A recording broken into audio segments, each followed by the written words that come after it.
So for today, it's going to be another Ranked League Champions, this time number 9, with the 8 top players of the ladder coming in to face each other for the grand prize of $5. So it should be fun. The players are on screen right now, and if you want to participate in this tournament in the future, you can join by going to my Ranked Ladder bot on my Discord. You can see that in the description below. So with that out of the way, let's get into the first game. So here we go. Game number 1 is the Lizardmen against Greenskins. Makip against Get At Mule. Should be a pretty interesting fight, as Greenskins do have a bad matchup up against the Lizardmen. So we'll see how it plays out. For the Lizardmen, we are seeing quad Pterodon Riders, some Saurus Spears, single unit of Skink Javelins, and for the Hero Core, we are seeing an Engine of the Gods with its laser ability from the skies. Very interesting choice. Saurus Scar Veteran and Mazda Mundi with the spells you can see down below. The usual kit, some Banishment, Ruination of Cities, or actually no, there is no Ruination of Cities on him. Interesting. But otherwise pretty standard spells, and a net too, which is very important for sniping out targets. For the Greenskins, we are seeing a Boar build with 6 units of Boar Cavalry, some Orc Boar Boys ×4, 2 Big Guns, a ton of Goblins, the Fanatics as always, and just a couple Skirmishers. 2 Arachnarok Spiders, one of them the Great Shaman with the usual kit, Vindictive Glare and the Slows. It's going to be a pretty interesting style. This build has a lot of advantages if they can surround single entities. The Boars, with their anti-large, the Big Guns specifically, can really tear down things like solar engines. But in this case, it's a full box build for the Lizardmen, which is almost entirely what the Greenskins don't want to see. As this build is very reminiscent of Bretonia, and the Lizardmen build is very reminiscent of the counters you would bring against Bretonia, except for maybe a few with fewer solar engines. But it'll be a tough box to break. The Greenskins don't have any artillery or other forms of AoE, and immediately we're seeing the Skirmishers poking away at the Goblin Great Shaman. Vindictive Glares will have to come down to kill off the Pterodon Riders, but there's just so many of them. The Goblin Great Shaman can't really do much. And a dive in 2 from the Shaman into the frontline fight is going to be trying to get some value here. But a nice Fanatic Bomb onto these Saurus Warriors, a really nice counter to this style of blob play. Gets in a lot of damage, routes off the Skink Javelins immediately, but we're seeing the Night Goblins take a ton of damage, and if they do end up dying, that will mean no more Fanatics for them. The big engagement for the single entities too coming on in. A little bit hard to spot, but it looks like Mazda Mundi does manage to pull out and escape, and the Engine of the Gods now coming down with the addition of the net pins down this entire front line and absolutely melts a unit of Orc Boar Boys and Goblins and the Fanatics alike. A very huge hit, but will it be enough? Take a look at the fight. We are seeing the Boar Boys on the right flank have routed off all the infantry. The Fanatics have done almost as much damage as the Engine of the Gods, which means that the Lizardmen are being reduced to just Mazda Mundi and some Pterodon Riders. Of course, they do have the Engine of the Gods too, a very powerful Stegodon unit, and we're seeing their strength currently in that the Greenskins are basically all routing off at this point. They will be coming back, however, to join in on the fight, but as their leadership gets lower, things will get more rough. Mazda Mundi, though, does get surrounded by the cavalry. Like I said, they are extremely strong versus these single entities. Banishment comes down, but it goes in the other direction and only ends up hitting a few units of cavalry. Mazda Mundi gets pretty low too, but with healing, he does actually manage to stabilize, which means that things could really start turning badly for the Greenskins now. Like I said earlier, the Lizardmen have a lot of punch to kill off to fight in a single entity battle, and without archer support, this Arachnarok Queen could run into some issues, but it is landing some very good hits on Mazdamundi. As for the Goblin Great Shaman, he's been routing off for a while, but he does manage to rally, and that will distract these Pterodon Riders for quite a bit. If he routes off again, though, and it looks like he will, then that's going to be a huge leadership break for the Greenskins. And essentially what they have to do at this point is try to finish off Mazdamundi before their leadership starts falling apart. As with both lords traded out, it will more or less balance the situation. There's no Pterodon Riders here really to support, but Mazdamundi is pathing around the Engine of the Gods to make sure that the Arachnarok Queen can't really dive in on top of him. Just sort of getting stuck up on the Ancient Stegodon. But it does manage to slip through, and Mazdamundi is taking a few hits. He's constantly healing himself, though, and with enough maneuverability, it looks like he's going to stabilize. The Sore Scar veterans, too, in the mix, have been doing very well, staying at very good HP. And in general, the leadership is very high for the forces of the Greenskins. As for the Goblin Great Shaman, he routes off to the Pterodon Riders just as they run out of ammunition. And that is a huge leadership hit for the Greenskins. Almost all of their infantry and cavalry are breaking now. And Mazdamundi is still alive. Essentially just constantly dancing around the Stegodon and staying safe, putting in as many heals as possible into him. And just being very hard to kill, despite it being a pretty heavy blob battle. Definitely been a lot of micro going down, and with the Engine of the Gods now ramming into this Arachnarok Queen, it looks like that is likely going to be it for the forces of the Greenskins. Unless the Queen can pull off a miracle and kill off these two single entities, there's not really a lot left on the Greenskin side. They do have a ton of cavalry on the battlefield, but they are just a bit too beat up to really secure a victory here. And even worse, the Pterodon Riders do show up. They charge the Greenskins in the back, reducing their leadership even more. And a banishment too, just to really finish them off. It looks like that's going to be a win for the Lizardmen. And a win for Muckup in turn. Pulling out the victory. Although things got very close there at some points, especially with Mazdamundi. He was only a couple hits away from being finished off.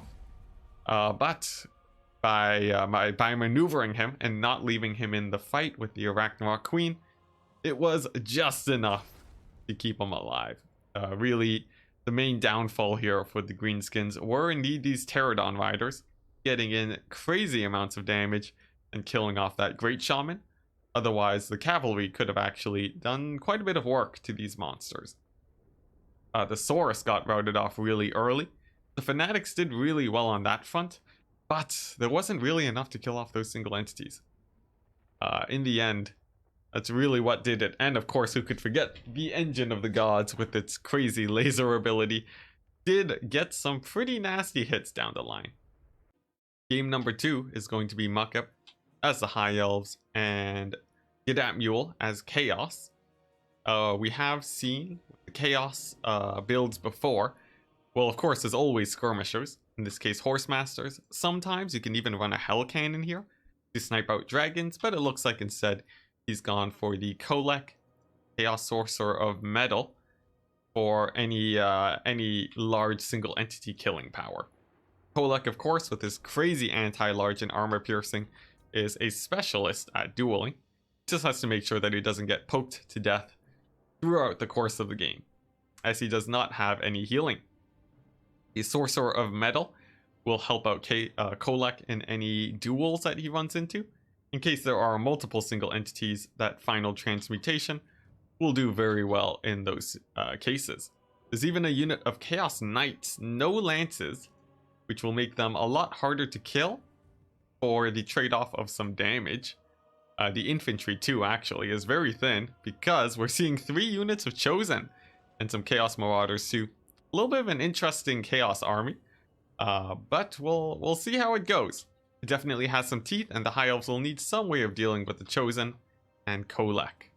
For the High Elves, it is going to be an Archmage of High Magic with the missile ability specifically to snipe out the Hell Cannons, which are not on the battlefield, a Tempest to kill off any Manticores, which also haven't shown up, and Apotheosis, which really is a boon for Gedapmule here. The High Elves have invested a lot to counter things that he has not brought, going slightly off meta, proving to work out pretty well here. But there's a lot to cut through. The High Elves have gone for a very elite front line. White Lions, Phoenix Guard, and Sword Masters will be able to trade into these Chosen and actually get in quite a bit of damage. The missile ability too, coming in onto the side of the Chosen, getting not a ton of damage, but still pretty good poke nonetheless. Soul Quench is its name, and thanks to the fact that the Chosen were moving, it does negate most of the damage. As for these, for the High Elves, they also have some archers to pressure back the Horsemen, and 2 units of Dragon Princes, which will also be able to help in the infantry fight. So despite Chaos having a small advantage on the infantry, they have a lot of threats that will tip the favor in the way of the High Elves a lot. There really needs to be some big plays with either Kolek or the Sorcerer to change things up, and of course the Cavalry. So we're seeing on the left flank, the Chosen do get charged. They take a good amount of damage, and on the right flank, Kolek does help trade into the Dragon Princes, but we're seeing the Chaos forces getting pushed back pretty effectively by the High Elves. Their front line is taking a pretty big beating, not without putting in damage themselves, but the Chaos really don't want to be trading infantry in this situation. Another Soul Quench into the Chosen too, beat them up quite a bit, and it looks like the High Elves may be able to win the infantry fight. Once that's done, they'll still have archers, they still have cavalry at the ready, and it's looking really rough for the Chaos right now. The Chosen with great weapons are still trading, but they haven't been able to punch through into the back line of archers. The Dragon Prince is also collapsing in on the Marauder Horsemen, means that the Skirmishers are basically gone for the Chaos side. And at this point, it's going to come down to, I guess, just some crazy final transmutations. Kolek can't easily dive in on the archers either, due to the Dragon Princes and the threat of being surrounded. And here we go. A big play with the final transmutation. It does hit the Dragon Princes and all of the infantry, getting in a good amount of damage. In fact, the Sword Masters do get routed off, and there is still a healthy unit of Chosen great weapons. On the left flank, we're seeing this unit of Chosen doing fairly well too up against the Spearmen, and they might even win that over the long run. So, if the Chaos does manage to pull back, that would be huge. Kolek 2 does manage to collapse in on the Lothern Sea Guard, since the Dragon Princes are occupied. But it really depends on how these Chosen do. A few of them do slip past the lines, but just taking a look at the Phoenix Guard, they have won their duel against Chosen now, and they're going to be a huge threat. Especially now that Kolek appears to be getting surrounded, since he no longer has any support elements across the battlefield, and soon he's going to be dueling up against the Phoenix Guard. They have crazy anti-large values, and Kolek is gonna get melted in this fight. It's not one that he can win, and these Skirmishers are probably the only option to deal with these guys, that or a final transmutation. And there we go, we're now seeing the left flank of Chosen getting routed off, one of the pillars of Chaos getting routed, and that's going to be pretty bad. There's a single unit of Chosen left, but they've been charged by cavalry. The leadership still holds well, but I'm a bit skeptical that they'll be able to clear up the rest of the High Elf infantry. Although Chosen are elite, they're not nearly as elite as the highest tier High Elf units, and with that, we're seeing mass routes on the Chaos side. They've taken just such a beating from the cavalry and the magic, and at this point, it's just gonna be Kolek left. He will be able to charge this Archmage, may even land a solid hit, but misses, and with that, Gedapmule decides to tap out. Well played, but Muckip does manage to pull out the 2-0 victory. Take a look at the damage values. This Archmage basically firing missiles onto Chosen for the entire game. Almost killed off like half an HP's worth of a unit of Chosen. Pretty crazy, especially given how important these guys are for the Chaos. And if you look at their damage values, this is the one that was getting hammered by magic. He barely got any value. The others did manage to find a fight, but they didn't really trade effectively enough versus all this high elf elite infantry. Even though they did trade well, they really needed to overwhelm the high elves to do that. And sadly, that just wasn't enough, really. The skirmishers too falling apart. In the end, I would say the loss of the skirmishers was probably the biggest part. These guys are very expensive. The semifinals of the Ranked League Champions number 9. Ice Power up against Muckip, the winner of the last best of 3. We are seeing the Dark Elves coming on in with the triple Scourge Runner play, some Cold One Knights, and some Dark Riders. 2 assassins and a Marathi on foot. What is this? Is that Marathi? My goodness, it is. One of Ice Power's favorite combos as of late has been going for the double single entity plus Marathi combo. All of these guys have crazy AoEs, 2 nets on the assassins, which does a lot of damage, and Marathi with the soul sealers. It's going to be a really rough, it's going to be pretty hard to crack this if the Dark Elves do go for a blob fight. If they bring in a ton of cavalry, the Scourge Runners will be quite scary too. And really the weakest part of this Dark Elf army is their infantry. Tons of Bleak Swords and Dread Spears, and that's going to be it. And also, by the way, the reason why these guys are on foot is because the High Elves do have the Tempest ability, which is very strong against flyers. Now for the High Elves of Muckip, we are seeing a cavalry force. They will be able to beat the cavalry of Ice Power, but only if they are able to avoid these Scourge Runners. The front line is much more elite, coming in with Rangers and Sword Masters of Hoeth, with a few spears, of course, as is standard. And the back line is going to be Archers, 3 of them, with a single bolt thrower to counter the Scourge Runners. Now, these shots can be dodged, and we are seeing Ice Power immediately dodging there. But that will be a constant tax on his micro. And eventually, a few of those hits will land once he gets closer. Still, though, in the early game, we're seeing some nice dodges. A few shots from the Scourge Runners, too, hitting a few Spearmen. Definitely not their optimal targets, but free damage nonetheless. As long as they don't run out of ammo, that is. The Archers are firing into. And so far, Ice Power is taking the favorable trades. He's been able to advance fairly safely. And now we're seeing some Scourge Runners take to the flank to hit up these Archers. The Dragon Princes might be a bit wary of defending against the Scourge Runners, since they are anti-cavalry too. So we'll see how the situation plays out. The Scourge Runners slam into the front line, getting a ton of damage initially. Dragon Princes move in while they are occupied, and will be taking a bit of damage. The Lord too is Alariel for Muckip. And honestly, it doesn't seem like he has a ton to really deal with this hero squad. So we'll see how that plays out going on into the game. The Scourge Runners too are being protected by the cavalry of Ice Power. But one very important thing is how this frontline fight will go.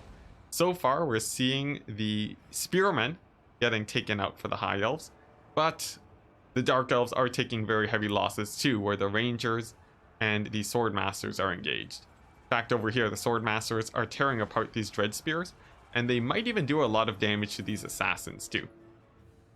Now, with the skirmishing on the right flank of the Dark Elves, it looks like these Dragon Princes are getting a ton of damage in, constantly cycle charging, and that's going to be pretty bad for the Dark Elves if they lose too much of their front line. But the Murderous Prowess does come in. It boosts the leadership of the Dark Elf forces, and they're going to be holding for quite a bit longer. On the left flank, some Dragon Princes with Alarielle actually take a heavy charge from the Cold One Knights and are actually getting pretty beat up. This is one of the main problems with the High Elves. Their cavalry does die to the Dark Elf cavalry. And so far, the single entities for the Dark Elves are still holding strong. Really, the only threat that they have are the Sword Masters of Hoeth, and that's basically gonna be it. With the Scourge Runner Chariots 2 coming in, that could pose a pretty big problem. Some Dragon Princes are nearby to support though, and instead the Chariots hit up the left flanks. Now as for the Dragon Princes, with the help of Alarielle, they've actually held up against the Cold One Knights, and if this continues, it's a pretty nice situation for the High Elves. But another Soul Stealer comes in, and oh man, Muckip just barely pulls away in time to keep these Dragon Princes safe, so that they don't get hit by that Soul Stealer. So that works out very well. Instead, the Soul Stealer hits the Rangers and the Sword Masters instead, but not for the full effect. It'll be getting in a lot less damage. The Archers too of Muckip are still holding, and surprisingly enough, the ROR Dragon Princes actually hold and kill off the 2 Cold One Knights, but not without dying themselves to a pretty crazy Doom Bolt. Both cavalry getting traded out, but I think Muckip is a little bit more happy with that situation, as his archers are still alive, but maybe not, since these chariots are still going to be a huge threat. This is Ice Power's standard style of play, where even though the cavalry gets traded out, he still has chariots to clean up the rest of the infantry. And we're seeing that come into play now as the balance of power begins to even out. But surprisingly enough, Alarielle actually managed to catch out an assassin. I managed to miss that, and that is huge. That is one of the main single entities gone for Ice Power, which means it's just Marathi and a single assassin. Not nearly as scary as a double assassin with their 2 nets. However, balance of power is continuing to flip for Ice Power. His chariots have routed off the Rangers, and it looks like he's ready to rout off this unit of Sword Masters too. Star of Avalorn does come in to try and heal them, but now that they're surrounded, it looks like they're just going to get picked apart by the Bleak Swords and the 2 heroes. Definitely very rough, but a few rallying High Elf forces will be able to clear out some Dark Riders. And it looks like there's really just 1 chariot left for Ice Power. Nevertheless, this is a very scary unit. There are still 3 of them, so the damage isn't reduced, and there aren't too many Dragon Princes left. They might even die to these Scourge Runners, and that would basically be it. In fact, Ice Power, realizing how important it is to kill off these Dragon Princes, throws down a Soul Stealer just to finish them off, to make sure these chariots stay in the fight. But that might not even matter, because the Bolt Thrower comes back online. Muckip's defense of the back line has really kept his range units operational for a really long time. And with that, the Scourge Runners are off the battlefield. One of the most threatening Dark Elf units is now gone, and it's just a Marathi and an assassin on foot, versus Alarielle on her horse, and archers who are running out of ammunition. So essentially, it will just come down to Alarielle. But the Sword Masters of Hoeth, coming back at the final hour, do manage to keep it together at 18 models. And despite how low this is hugely threatening for the forces of the Dark Elves. They can clean up the rest of the infantry, and they do a lot of damage versus these heroes. With Alarielle and a bit of healing, they are going to be a pretty big problem to deal with. So, as we head on into the late game now, balance of power is still on the side of Ice Power, just because of his heroes, but it could still go either way.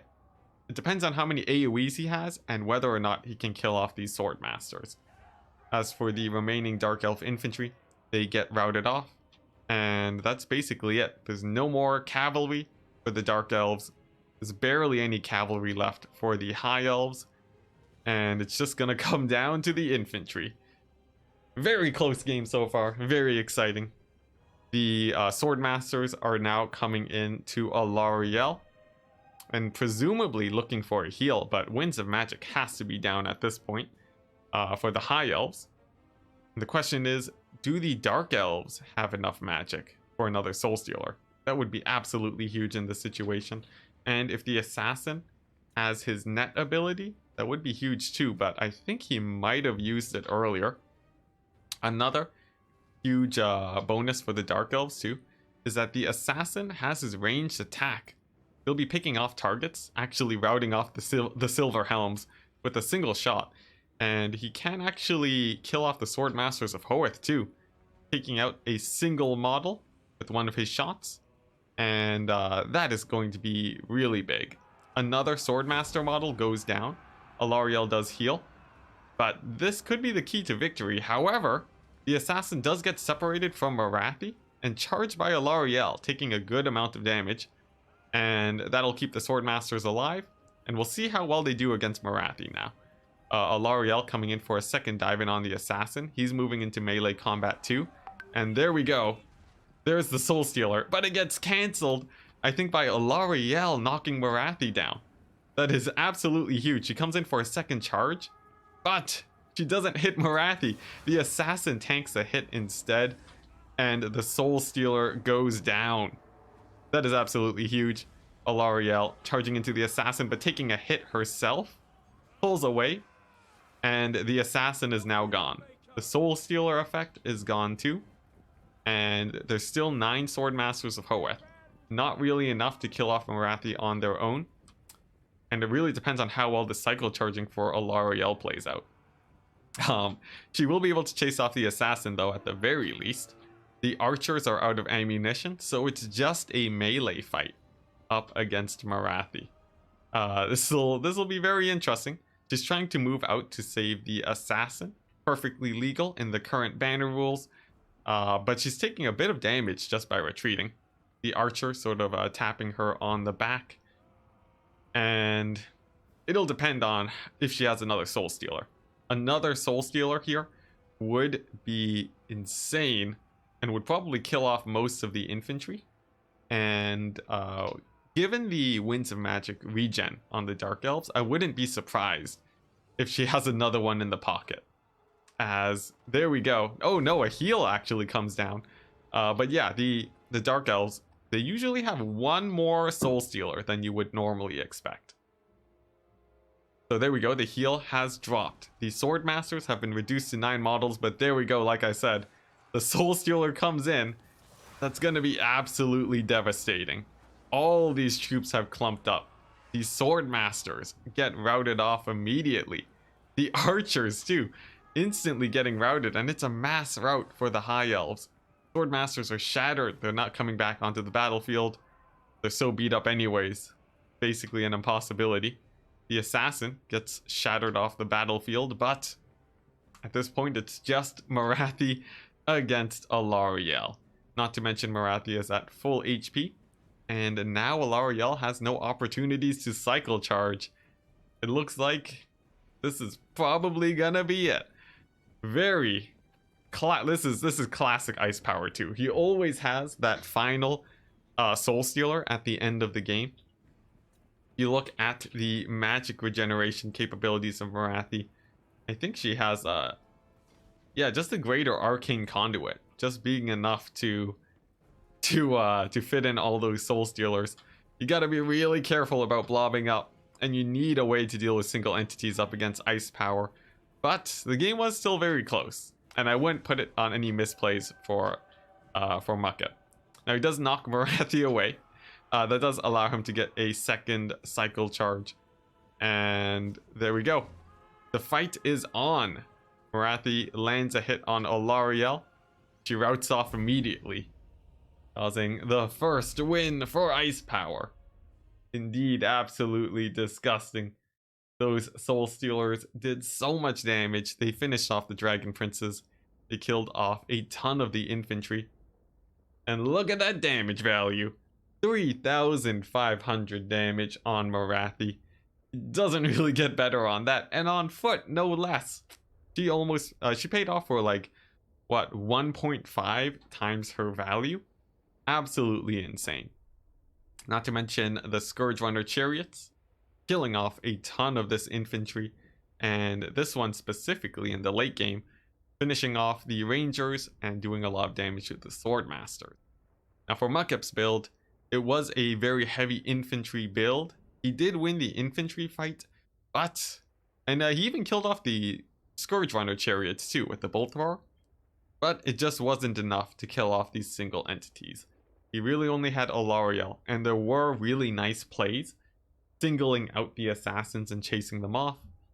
But in the end, Mama Marathi pulled out the victory. So here we go. The next match, Ice Power Skaven up against Muckip's Empire. We're seeing on the Skaven side, classic build. Skaven Slaves and Clan Rats. I don't need to give numbers. You can always check that at the end of the battle. With all spears, or a few spears to deal with the cavalry. Now, the actual meat and potatoes of the Skaven army, we got Throt, a Packmaster, and a Plague Priest. These two guys with their mobile terror, very good versus the easily routable Empire. Regeneration, very hard to kill, as long as they don't get fireballed to death, which is always a threat. Plague Priest with his summons, very standard. On foot, means he's a little bit more vulnerable to fireballs specifically, but you can't kill all of the single entities with fireballs. For the weapon teams, we're seeing tons of Poison Wind, some Poison Wind Mortars, 2 units of Globadiers, 2 units of Rat Ogres, and actually 3, one of them being the Aurowar. As classic as you get with Skaven. AoE and mass with a bit of terror. This is basically one of the more meta builds you could see.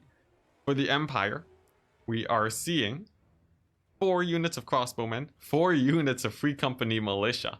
That is a lot of guns, and a very cheap front line of a bunch of swordsmen. A little bit more expensive than it could have been, mixing in a few flagellants just to hold the line. There's a ton of Empire Knights too along the flanks. This is sort of reminiscent of how Bretonnia plays up against Skaven. You take a lot of cavalry, you take a bunch of range units, and you sort of just shoot them to death. But given the army and the number of Poison Wind Mortars, could be a little bit scary. Still though, there's a ton of range units, and a single mortar unit wouldn't really be able to kill them all. There is also a Light Wizard coming in with Shem's Burning Gaze and a net. Shem's Burning Gaze, I don't think does fire damage. We'll double check. Oh, and indeed it does do fire damage. So with that, yeah, it could actually do quite a bit of damage to these brood horrors. And of course, Volkmar the Grim coming in to really secure that frontline fight. In fact, he's a pretty big threat to these Globadiers and Mortars, just because the only thing that can really pin him down are the Rat Ogres, and he'll be distracting the Packmasters and Throt at the same time. He just has to be really careful that he does not get caught up in all the mass, and if he's able to pull that off, it's a pretty good time for the forces of the Empire. Now the Mortars coming on in, getting in some nice damage onto these swordsmen, but it's no crazy amounts of damage. And the first Shem's Burning Gaze does go down, hits Throt for a third of his HP. That is why Brood Horrors can be a bit risky in general. Magic damage usually brings fire, and with fire, they can take a lot of damage. The Cavalry too charging in to pressure the flanks. And at this point, there's quite a few threats for the Skaven. They have to deal with the Knights and Volkmar. And you can see some nice play from Muckip. As soon as these guys get distracted by the Knights, Volkmar dives in and starts getting in some damage in on the front line. But Muckip is on a pretty heavy timer. These Poison Wind Mortars will be constantly firing in onto the archers. And eventually, if these guys aren't dealt with, all of these guns for Muckip will get shut down. And Volkmar does not have enough punch to kill off the Brood Horrors on his own. He really needs the archer support. And that means that these mortars have to go down rather quickly. There is a huge fight over here. Going well for the Empire, but they're getting slowed down by quite a bit. And that just buys more time for the mortars to continue firing. And as they pull away, they pull into the safety of the Brood Horrors and the Rat Ogres. But as long as they're running, it means that they're not firing into all these archers. And we're seeing classic way as to how the Bretonians would play. The archers are shooting down all the monstrous units for the Skaven. They have low armor. And these pit fighters of Hell's Deep are looking to be routing off. So a nice win for Mucket. But will it be enough to pull out the victory? We'll have to see. The mortars are still at very high HP. The front line has collapsed, but he's beginning to lose cavalry. One unit already routing, the other on the verge of routing off. And without enough cavalry, he'll have a really hard time actually catching these forces. He may get kited back, but a really nice pick. The Plague Priest, getting caught by Volkmar, is going to be finished off, and that will be the end of the summons for the Skaven, who definitely haven't spent all of their winds of magic. And wow, a huge hit from Volkmar takes out that Skaven caster at basically 1/3 HP. So he's gone, or just shattered at the very least. And let's take stock of the situation. The Knights are hugely battered. They have a really tough time versus Poison Wind Mortars, and they've been getting constantly worn down throughout the battle. They won't be an option to take them out, and instead it's going to come down to the range units, which are plentiful, and they will be able to survive the volleys of the mortars, but they might come out of that a bit too battered to actually kill out the rest of the Skaven. We'll have to see, as a banishment comes down on the Clanrat Spears, actually gets cancelled and recast. And it looks like the Skaven frontline is getting beat up, but the Empire forces actually end up routing instead. And this is really bad for the Empire. They need a frontline to keep their archers safe, and some Rat Ogres even begin diving in onto the back line. A few Empire Knights come in to support, but not before a ton of damage comes down onto these Free Company militia. That is a really big loss for the Empire. The mortars too, continuing to fire in on the archers, and throwing down a summon actually to stop up these archers here too. Actually a pretty good play, since the Rat Ogres can immediately shut them down.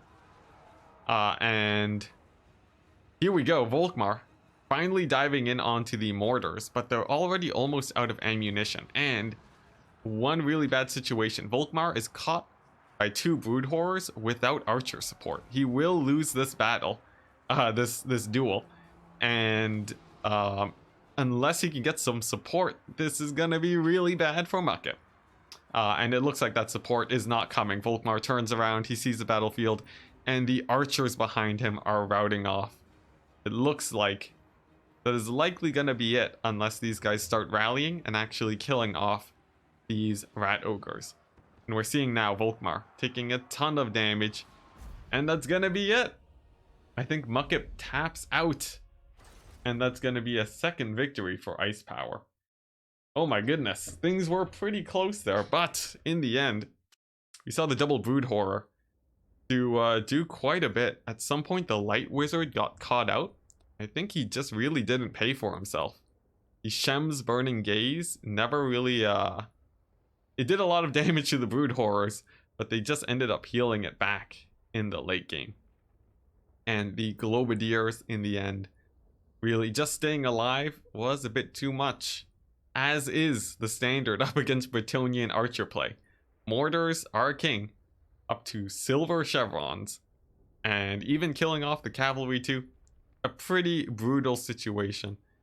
And it looks like this build just ran into a pretty rough time, but of course, very well played for both players. Things could have gone dicey there too, but by pulling back and keeping those weapon teams alive, it looks like that was enough for Ice Power to pull out the win.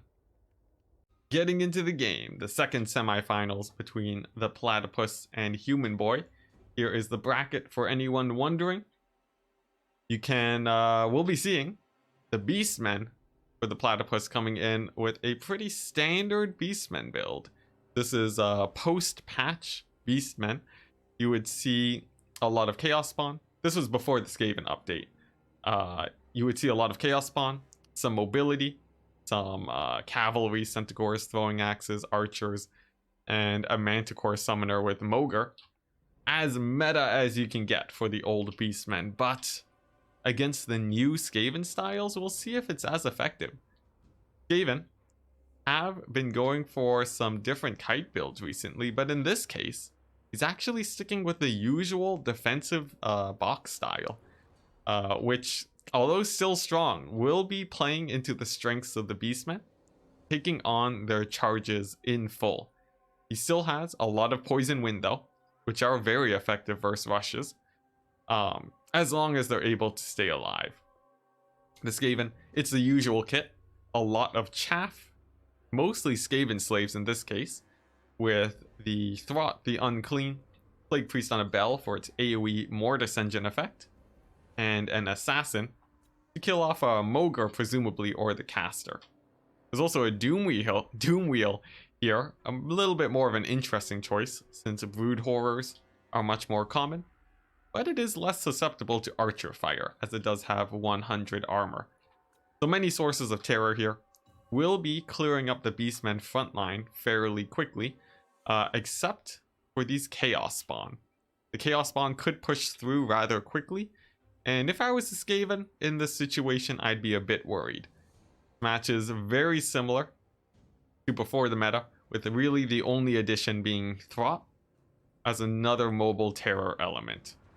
Now, to start off, the usual classic, you summon Clan Rats in the front and send them forwards to stall out the line as much as possible for your Poisoned Wind to get damage in. And that damage does drop onto these Ungor Spearmen. A good amount of damage, but nothing too much to go crazy about.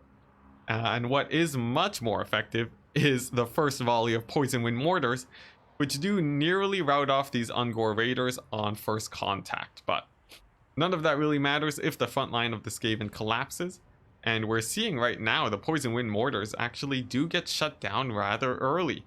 They won't be dying, but they're not getting in a ton of damage. And with the Chaos Spawn quickly approaching, we could see the Skaven Slave frontline collapse pretty quickly. Some dogs in the back too, waiting for these mortars to rout off, are going to be cleaning them up as soon as the opportunity presents itself. And here we go. With the main fight underway, Chaos Spawn rampaging through the back, Manticore summons coming on in. We'll see if the Skaven have enough to survive. In fact, these Poison Wind Mortars, the core tool for the Skaven to get damage in, get routed off. And that is absolutely huge for the Beastmen. The Hounds too jump in onto these Globadiers. And with their low melee defense, the Globadiers will be dying pretty quickly. And the Manticore, the classic counter to things like the Plague Priest, will be diving in now and actually just finishing it off. Manticore has a very high DPS and will be punishing that Plague Priest a lot. As for the Doom Wheel that we mentioned earlier, it does run into the counter in the form of Centaurs, as their throwing axes do have very high AP. And essentially, it looks like the Skaven have sort of run into some pretty big issues here. Getting counterpicked by the Beastmen army, and although there were situations for them to pull back the game, a few losses that they really couldn't take, looks like it will result in some mass routes from the Beastmen. Still, the game isn't fully won, but it's definitely in the favor for the Beastmen. We'll have to see if the Skaven are able to pull it back. The Plague Priest surviving will play a huge part in that, and the Doom Wheel plus Throt will have to make some very big plays too. The Centaurs with throwing axes are probably the biggest threat for the Skaven right now, and some form of shutting them down will have to come into play. A Rat Ogre summon is good.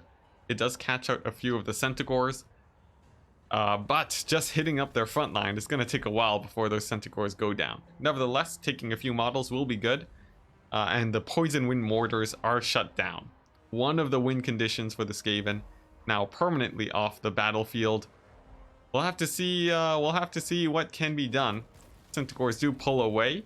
Nice play from the Platypus, confirming that they will be able to survive, and just wait for the timer on those Rat Ogres. A few more Rat Ogres getting skirmished away, and the ammunition is still high for the Beastmen. This blob over here holding out fairly strong. The Council Guard are still doing pretty good, and the Skaven look like they are setting up to blob up on this position. A good play, as the Council Guard do give physical resist to the forces of all the single entities. And it looks like a moment of respite for the Skaven too. This Brave Shaman of Beasts might not be able to get a Manticore summon since he's been getting knocked down by the Doom Wheel, but some heroic Chaos Spawn pinning down the Doom Wheel just long enough for the Manticore summon to come down. That's going to be really painful for this Doom Wheel. If the Manticore dives in on top of it, the Doom Wheel is essentially dead. Instead, diving in for the Poison Wind Globadier is another very good play, as it does rout them off almost immediately. Now, for the Skaven, the Doom Wheel is gone, but they do still have their single entities here and the Council Guard. And their major threats right now are the Archers. If you look at the Ungor Raiders, they are still very plentiful and very high ammunition. And they'll be picking off the Plague Priest and Throt. They can also pepper away at the Council Guard. And the Skaven are really going to have to weather the storm here. The really big advantages that they have right now is that the Manticore has been summoned. So there's no more Manticore summons to snipe out single entities like the Assassin or Throt. But I would say it probably doesn't matter too much at this point. We're seeing more routes on the Skaven side.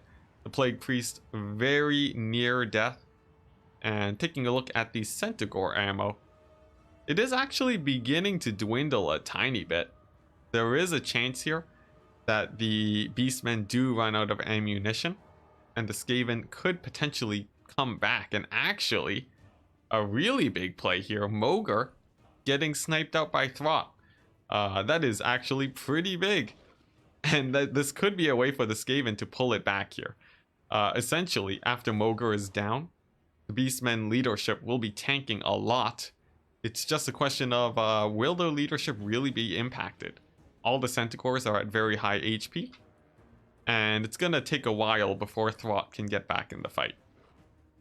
In the meantime, the Plague Priest has fallen, and the Council Guard are getting finished up too, but ammunition is being used in this situation, which means less shots to go into Throt.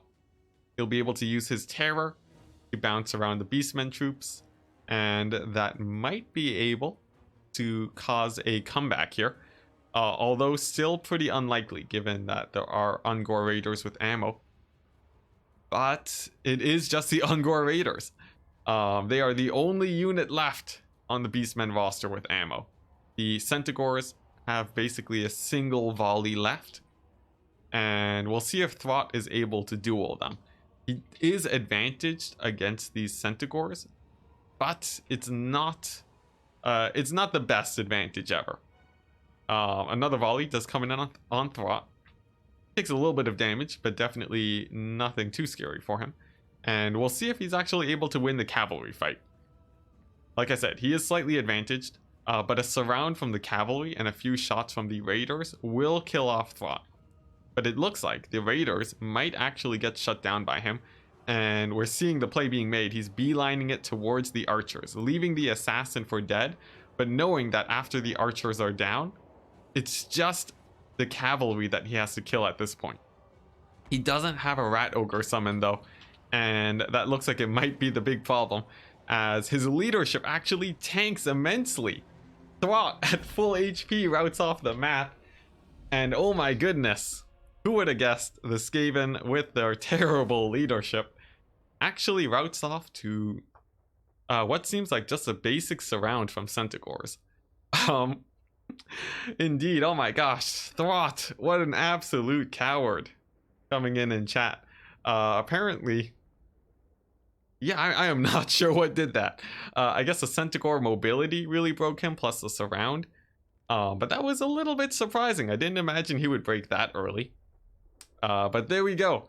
I think the Skaven were still pretty behind. Had he stayed to fight, he probably would have died out anyways. And it seems like this build was more suited to defeat a Beastman kite style of play. But going for the classic Beastman rush really overwhelms this type of Skaven build. So there we go. That's going to be the win for Platypus. And we'll see if Human Boy is able to pull it back in the next game. So the next match with Platypus as Empire and Human Boy as the Bretonians as the counter pick. We'll see if Platypus has what it takes to win the cavalry fight. He's gone for double Witch Hunter. Interesting choice. I think pretty uncommon. Gelt with Final Transmutation and Searing Doom.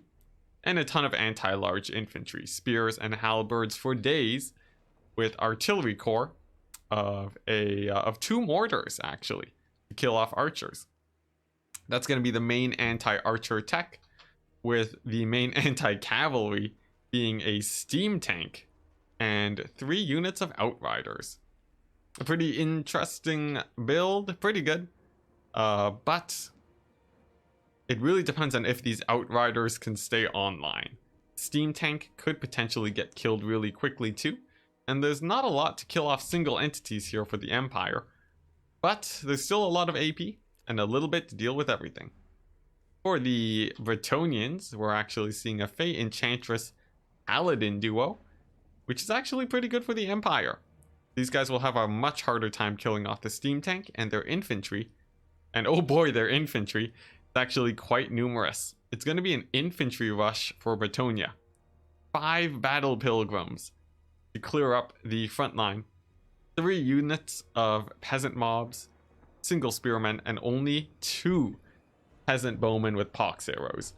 That'll be running a rough time up against these mortars, and the cavalry is just gonna amount to 2 Knights of the Realm. A very interesting Bretonia build. Oh, and there we go. Here's where all the money went. ROR unit of questing knights and the Green Knight. Now this will really secure the mobility advantage for Bretonia, and in general, yeah, they don't have any cavalry to really contest, so Bretonia will basically have the run of the melee cavalry department, really only having to worry about the outriders. These outriders will be able to constantly pressure the cav, and with the low number of archers, it's going to be a bit hard to actually to pressure the cavalry if they stay back and safe. So we'll see how this goes. Good luck, have fun. And as the game starts, we're seeing the steam tank immediately firing in onto the battle pilgrims.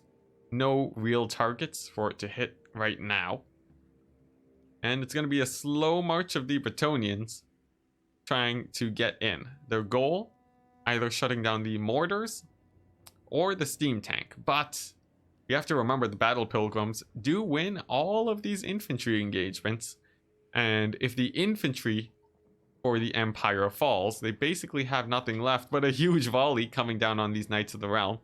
Actually already get a pretty good amount of damage. They are in lance formation, but this formation does actually make them a little bit more clunky to use. They can have a hard time actually making turns, and you can see these outriders are outpacing them pretty well. The steam tank too, hammering into them, getting in a good amount of damage. But this is just the these are the cheaper Bretonian cavalry. This only amounts to about 300 gold worth of damage, so nothing too crazy. Another volley of the outriders does come in, and these guys will slowly get picked off. Really, the Bretonians, they just want to get this infantry fight going. And a Dwellers Below too, actually coming down onto the handgunners and the mortars. Or not the handgunners, the halberdiers and the mortars. Gets some pretty nice damage. The artillery is shut down at the moment, and that does allow the Bretonian archers to get a bit of damage. But there are just so many losses on the cavalry front at the moment. 2 Knights of the Realm already nearly out, and their effort to push down the outriders just not really paying off. The mortars too are back online. Some quick play from the Platypus, and they're going to be hammering down the archers, which means it's just going to be the battle pilgrims to win the day. The Green Knight does dive in onto the steam tank though, and this is a huge win for the Bretonians, as the Green Knight is AP, and he will be shutting down the steam tank. The ROR Knights too surrounding it means that that is going to be a really nice pick for Bretonia, as long as the outriders don't get too much damage here. and they may very well. There are 2 Witch Hunters, and another Searing Doom comes in, but a pull away from Human Boy, very nice, keeps his cavalry alive. Now, the infantry fight does get underway now. They're slamming into spearmen, these battle pilgrims, and they should be able to win that fight fairly effectively. And if they do enough damage, they'll be able to push through into the Empire backline. But the clock is ticking. And right now, these spearmen are doing fairly well at holding up the battle pilgrims. The cannon is back online too. And the Green Knight has already taken a lot of damage. The 2 Witch Hunters actually come in with magical ammunition. So they're actually almost perfectly suited to kill off the Green Knight. A terrible situation for Human Boy. And the fact that he had to disengage means that the steam tank is back online and operational. The archers too are completely gone. So it will just be coming down to the infantry for the Bretonian now. Just slowly pushing away and trying to stay out of line of fire from these mortars. The Fey Enchantress and Paladin are doing okay too. She's been mortis engineing all this infantry here, getting in a good amount of damage. But they've taken a lot of damage themselves. Specifically, the Paladin has been having a bit of a bad time, and the Outriders are still operational. Bretonia now has almost no way of actually dealing with them. And over the course of the game, they'll be able to pick off basically any targets that they wish. Even the single entities too, who are getting healed up, but the ammunition is still very high on these guys. The Witch Hunters do get surrounded by the champions, but a pretty rough choice as it does get heavily punished by the AoE and spells of the Empire. Chalice of Potion does come down, only hits a few units of infantry, but breaking through the front line is what's going to need to happen to win the game here, as all of these range units really need to get shut down. The mortars have been able to fire the entire game, and it looks like the Bretonians won't be able to push in fast enough. The mortars have been able to get in a ton of value, and we're seeing even now the battle pilgrims without any archer or cavalry support are getting finished off. The steam tank is going down, but not without a cost. The Green Knight is taking quite a few shots to the back from the double Witch Hunter. Although they do get shut down now, that is definitely a pretty good win. Steam tank is surrounded, and perhaps there is still a chance of a Bretonian victory here. If it wasn't for the Outriders, these single entities are really proficient. The Fey Enchantress is in the perfect fight she wants to be in. The 2 heroes are in the fight they want to be in, killing off the steam tank. And if they can kill off these 2 Witch Hunters, that's a pretty good situation for Bretonia. But it really depends on how quickly the steam tank goes down. The Green Knight is at half HP. He does get healed up though, and that could help out an absolute ton. Gelt has been spamming out Searing Dooms too, which means he does not have a final transmutation here to kill off the Green Knight. And the Witch Hunters are getting surrounded. Mortars to support them though will help out a ton, but the steam tank goes down. One of the core units for the Empire now off the battlefield, and the only things left to kill off the single entities are the Witch Hunters and the Outriders. But look at that ammunition. Half ammo on this unit, 1/3 ammunition on this one, and it looks like with that constant pressure, the Fey Enchantress might even just rout off from the Outriders. Despite her Mortis Engine effect, she does get bogged down by the Halberdiers too. And it looks like that's going to be it for the Bretonians as they do begin getting gunned down. The Paladin, caught alone surrounded by spears, gets routed off. And that's going to be it for him. Gelt could likely just chase him off. The 2 Witch Hunters do get caught up though. And the Fey Enchantress, her leadership is much higher than Throp. She's surrounded by infantry, and she will be causing a constant Mortis Engine effect on them, slowly ticking down their HP, and another heal will be keeping her in the fight for quite some time longer. The mortars are effectively shut down at this point. They have no more targets to hit. So there's no real reason to shut them down, although they have done a ton of damage throughout the game. And just looking at the single entity fight here, the Fey Enchantress has managed to come out on top. That's one Witch Hunter routed off, the second one now routing 2, and perhaps a possible comeback for the Bretonians is on the way. The Outriders, though, still at high ammunition, are the saving grace, even though the Witch Hunters are down. It looks like they're focusing the Fey Enchantress to make sure she can't heal, and it depends on whether or not she has they have enough ammo to kill off the Green Knight, since a lot of these Empire forces could come back, and if the Witch Hunters come back specifically, they'll be able to kill off the Green Knight with their magical ammunition. As for Gelt, surprisingly enough, does not do magic damage, so he would actually be pretty bad at killing off the Green Knight. So we'll see how this plays out. One Witch Hunter, I think he does manage to come out alive. It doesn't matter if he is at 1 HP, as long as he's still alive and able to fire in the late game, they will be so important for killing off the Green Knight, which has actually disengaged to chase off the Outriders. And it looks like these two Witch Hunters may actually come back into the battlefield, and one of them does.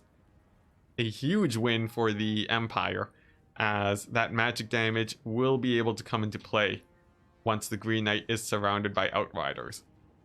Because otherwise, these guys actually don't have enough ammunition to kill him by the looks of it. The Green Knight will be able to fight these guys fairly well, as he has very good combat stats. So the only thing that can kill him are these Witch Hunters, and man are they beat up. They will essentially get terror routed immediately, but never mind, they are immune to psychology. So actually that makes a pretty big difference here. And now it's the Green Knight. He gets charged by Gelt, and it looks like he's going to be taking a fight against him. Will he land hits? It looks like maybe just a single hit.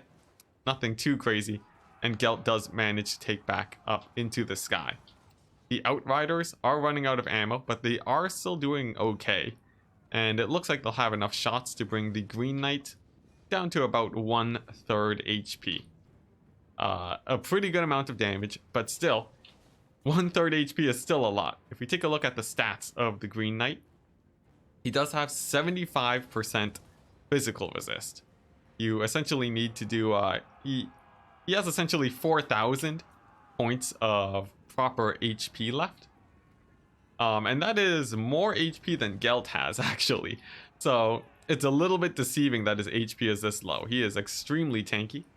And going into a duel with Gelt now might actually land a few hits. Hits him once, and that's going to be it before Gelt manages to take off. He's going to be surrounded by these Outriders, who actually will do a decent amount of damage since the Green Knight is unarmored, but not a ton. Outriders are not specialists in melee combat. So we'll see how this goes. It looks like one Witch Hunter actually does leave the battlefield, getting shattered off just due to his low HP.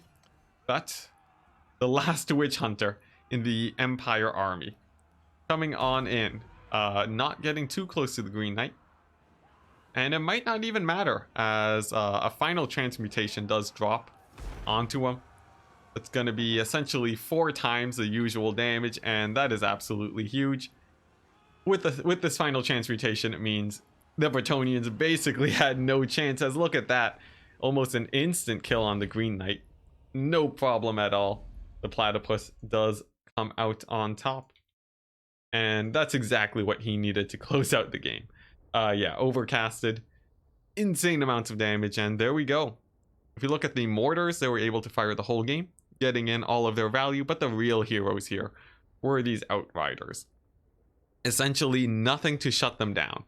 These knights of the realm just got gunned down at the start of the game, getting essentially no value. And from there, the Outriders were able to close things out. Going over the armies in the finals of the Ranked League Champions number 9.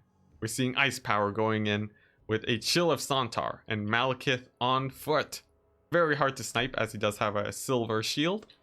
Tons of infantry, and his classic Dark Shards with shields we'll have to see how well they do in this fight, since Way Watchers massively outrange them.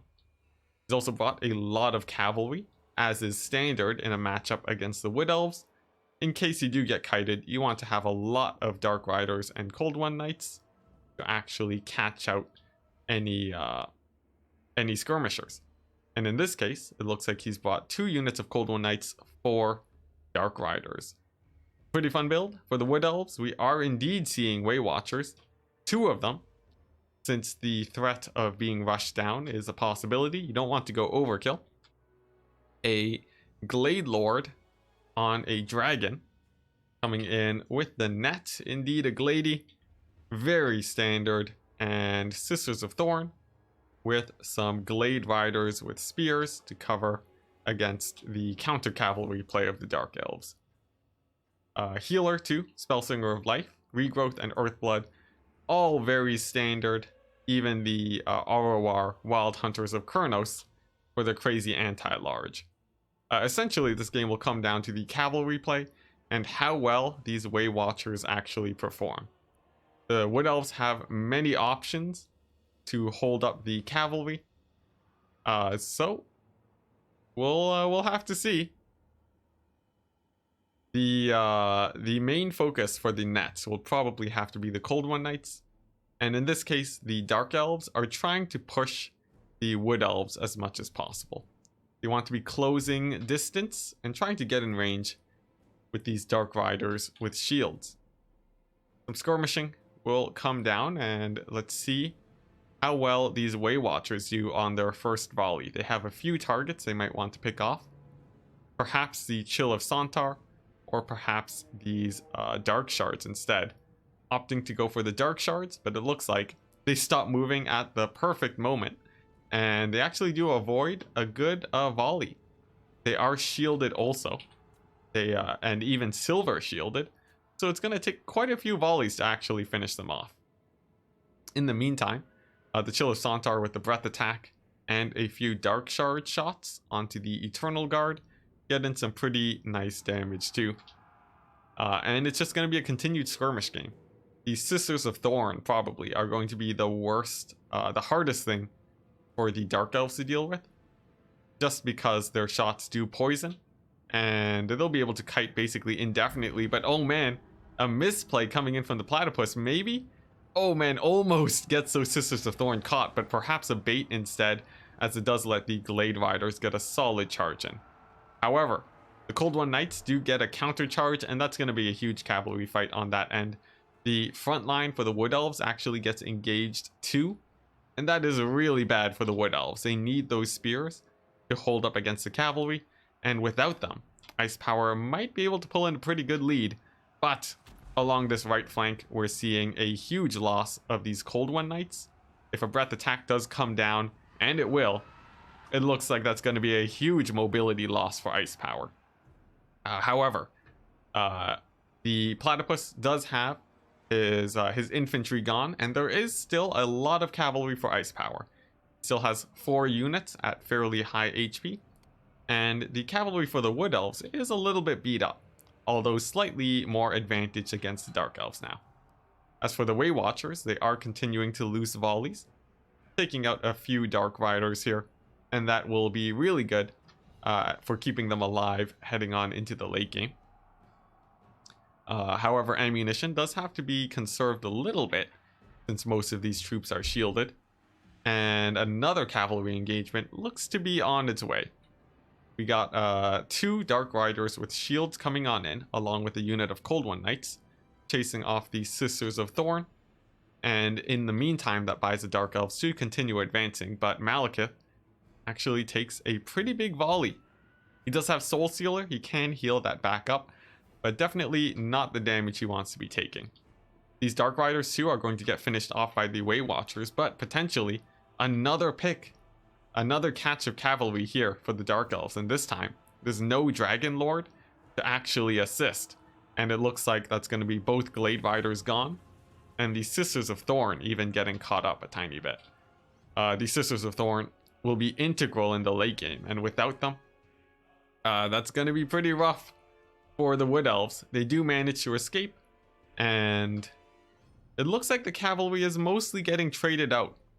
But another problem for the Wood Elves now is that the Way Watchers are at half ammunition now. They've been shooting at shielded troops for quite a while, and they might not have enough ammo to actually finish off all the units here. There are a ton of spears, a ton of shielded dark shards, and the Chill of Sontar with regeneration and missile resist. It may be pretty hard to take out. The cavalry too can't really do a ton of cleanup either because of the dark shards. So far the game is still looking pretty even. The Dragon Lord though, being used very effectively to save on ammunition, actually charges a few units of infantry. But it may get surrounded, actually taking a pretty big volley of dark shard fire. Gets punished pretty badly, and the Chill of Sontar too, continuing to trade out fairly well. In fact, most of the Wood Elf cavalry is going down, and as soon as they're all gone, I would expect these Cold One Knights and Dark Riders to start overwhelming the Wood Elf forces. So there we go. Malekith too, actually in a bit of a precarious situation. He might even get sniped out here if he's not careful. Keep a close eye on that, but a nice Soul Stealer onto the Way Watchers, and the Glade Lord will be bringing up his HP. However, it looks like the Glade Lord might even land on top of him, but instead just posturing in the middle, taking a few shots from the Dark Shards, and actually taking quite a few shots, a pretty good amount of damage for the Dark Elves, and now we're seeing the balance of power starting to swing in their favor. The Way Watchers are running out of ammunition, and the Wood Elf cavalry that is essential to killing out the infantry has been worn down throughout the process of the game. They've been taking fights against cavalry, trading out, but in the end the Dark Elf cavalry has been coming out on top, and another Gaze of Malice onto the Eternal Guard. Looks like that's going to be the end of the Wood Elf infantry at this point. The Dark Elves have weathered the storm. They've taken a ton of skirmish shots, but they have been able to stand and still win out. Just so many shielded infantry is really hard for only 2 Way Watchers to finish off. Now, some cavalry does get caught out here. Some Dark Shards do get finished off, but really the real question is, what in the Wood Elf army can kill off the Chill of Sontar? And probably the only things that could do that are really just shut down at this point. The Glade Lord is at really low HP. Cavalry has been beaten down and there's no more archer fire. So we'll see if a miracle could be pulled out here. Another volley comes in on the Chill of Sontar, misses. Some nice dodges from Ice Power. A few do manage to connect, but definitely not the damage that the Platypus has been looking for. And even some more cavalry getting traded out in the distance. Now for the Glade Lord, she is doing okay. She does rout off a unit of Dark Riders, and she will be able to continue cycle charging here. But another Soul Stealer actually dropping on the Way Watchers will be killing off a few models. It acts sort of like Spirit Leech, where it kills off models one at a time. And once those models are down, that means it's even less ammo for the Wood Elves, but possibly not even necessary. They only have 1 or 2 volleys left, and there's still the mighty Chill of Sontar, but the Platypus scrapping it out. He will be able to chase off this unit of cavalry. He even kills off the Cold One Knights, which could pull things back, even without the Way Watcher ammunition. He has a ton of cavalry, he has a single entities, and this Spellsinger of Life too has been constantly putting in heals onto these troops. And I've been talking about the Wood Elf ammunition for this entire game, but the Dark Shards too are beginning to run out of shots, which will give the remaining cavalry free reign to cycle charge, which could put all of this infantry here at pretty heavy risk. Infantry, of course, without support can get in a pretty rough situation up against cavalry, so the potential for a pretty crazy comeback is still open. The Way Watchers too revealing themselves. Will they loose a volley into the Chill of Sontar, instead targeting down the Dark Shards? Not a bad choice, as their shields are pointed the other direction, but the ammunition is now out for one Way Watcher unit. Their pressure is gone, and it's up to the cavalry and the Glade Lord now. Glade Lord has decent combat stats, and it will be able to duel up against Malekith and the Chill of Sontar. Not effectively though, and some good RNG will definitely be needed. A nice attack animation does dodge a few of the Dark Shard fire arrows, and it's going to be the slow picking away of Dark Elf infantry at this point, while Malekith and the Chill of Sontar are distracted by the Wood Elf infantry. We're seeing the cavalry diving in, but pulling away, since Malekith and the Chill of Sontar are some pretty threatening forces, and a potential gap against the Dark Shards, but not taken by the Platypus, since the Dread Spears are so close nearby. He doesn't want to be throwing away any of his troops. A huge breath attack comes in too, actually, and that will be an instant rout on these Dark Shards. Definitely pretty good, but will these Sisters of Thorn actually get caught up by these Dread Spears? It looks like some nice maneuvering actually knocks a few of them back, and most of the Sisters of Thorn are able to close the gap. A heal comes down, but it misses the Wild Hunters of Kurnos, and now the big play. The Chill of Sontar gets a nasty bite out of the Glade Lord, and she is going to be having a pretty rough day. She takes up into the sky. Will she cycle charge onto the Chill of Sontar? Looks like she will. The Hail Mary play. If she is able to take it out, that will be a huge win for the Wood Elves, but a very unlikely situation.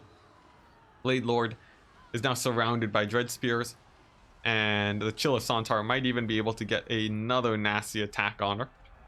Trying to chase her down, and it looks like the attack won't come down, but a nasty Soul Stealer hits up all of the infantry, and the Glade Lord does manage to escape, but not without losing the rest of her support. Both cavalry units are now down, and this is assuredly a Dark Elf victory at this point. Essentially, the Glade Lord will have to get some really nice RNG to kill off the single entities, and the luck involved in that is going to be astronomical. So GG. And yeah, with more TF Bomber saying in chat, with more ammunition, the Wood Elves would have won by kiting. Some other builds here, like a triple Waywatcher build, could have actually proven pretty useful, but would have run the risk of getting overwhelmed by Ice Power's 6 cavalry. 6 cavalry is a lot to deal with for the Wood Elves, and you definitely don't want to get rushed down. So there we go. Solid play from Ice Power, winning in the disadvantaged matchup. And if we look at the value of the Waywatchers, surprisingly low damage value despite using up all their ammunition.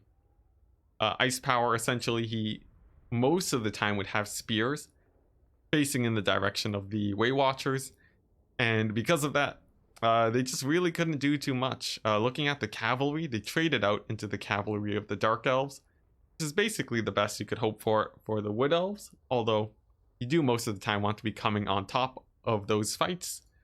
I think really the biggest misplay here were the Waywatchers not getting enough damage off, and of course Ice Power was making that as hard as possible.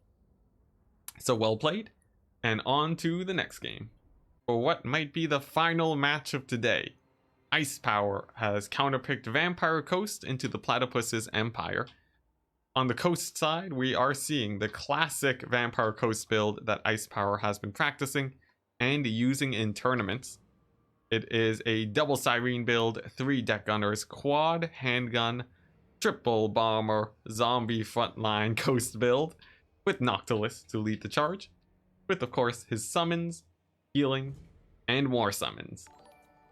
This is a build that I had worked on for a while to optimize against Empire, and it's a very safe one at that. On the Empire side, we are seeing Volkmar on a horse. A very interesting pick, and this is actually what you see taken to kill off crabs. If you look at his melee stats, he is actually much higher on the melee defense front, and he will actually outduel the Rotting Leviathans if the Empire does get rushed. And actually there is quite a bit of rush defense here in the form of many Flagellants, Sigmar Suns, and well, yeah, just basically just that. A few knights too. It's pretty good against the rush, but actually a little bit exposed. And it's quite good that he has so many crossbowmen and archers instead, actually opting for no huntsmen. If this had been a crab rush for the Vampire Coast, this Empire army might have run into a few more issues. But instead going for mass guns, still a very viable style of play, and some Empire Knights in the back, kill off any dogs or to charge into Mourngulls. The caster too, as usual, is a Bright Wizard coming with the usual kit to deal with Sirens and zombies alike, and alternatively a Fireball to kill off any casters for the coast. So two very wide armies with very little mobility on both sides advancing towards each other. The main first important thing that has to be taken care of to break into this Vampire Coast box is a burning head onto these zombie bombers. After the bombers are gone, the flagellants can move in and kill off all the zombies, and they'll be doing pretty well. A fireball comes in, hits Noctilus, and he does manage to avoid most of the damage. Fireballs are a little bit less effective versus Noctilus in general, just because his HP is higher and his armor is fairly good too. Volkmar too, dodging, wasting the ammunition, and the first volley of these zombie handguns works out pretty well for the Empire. But now the main play coming down, it's going to be a ton of disruption on these archers, trying to buy as much time as possible for the bombers, and boy oh boy do they connect. Volley number 1 brings down the front line of flagellants down to half HP. It looks like the flagellants getting a little bit overzealous and taking absolutely huge amounts of damage, but the battle is not over yet. Volkmar actually diving in onto Noctilus now, and that could result in Noctilus getting picked off. It could also result in Volkmar getting picked off, so keep a close eye on that. Scurvy dogs too rush into the front. Some flagellants do pull into the center, and they would have made it too, but the scurvy dogs extremely effective at killing off damaged flagellants, finish them off. But another counterplay coming in, a burning head on top of all these sirens actually brings them down to half HP. That is huge for the Empire, as those sirens will basically no longer be a problem unless they get healed up. More sirens getting a good pick on the Empire Knights on the left flank, and looking in the center, we're seeing the coast have managed to push through the Empire lines. Scurvy dogs are munching in on archers, but they may actually die off, and Volkmar is doing fairly good too, at decently high HP. And with a few of these Free Company militia progressing forwards, the deck gunners may get shut down. And without deck gunners, the Empire can shift into a kite style of play, which would be really bad for the Vampire Coast, as the Scurvy dogs are now down, and another unit of Scurvy dogs looking like they might get picked off.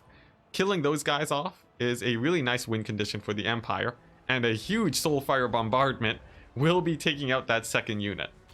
Which means the only anti-ranged for the Vampire Coast now is the deck gunners, and they do have limited ammunition.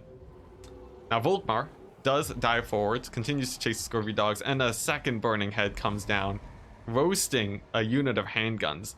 500 gold worth of value immediately, and even better, catches out the second unit of handguns. This is absolutely huge for the Empire, and exactly what they needed, since these handguns are integral for the late game in providing enough ammunition to close things out.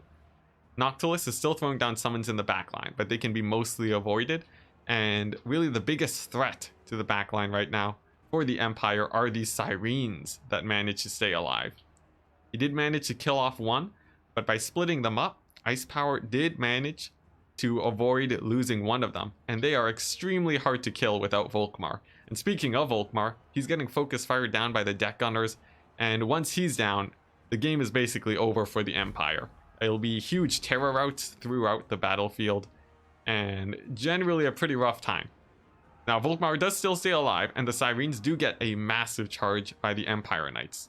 They will be getting taken out. The Flaming Sword being cast on the from the Bright Wizard is very good at killing off the Sirens, and they will be crumbling out in just a second. And a second burning head coming down too. catching out a few of the handguns will be ending them and exposing this right flank of the Vampire Coast. So taking a look at the defensive formation, they have no more handgunner support on the right flank, and we're seeing the main problem here about losing those scurvy dogs.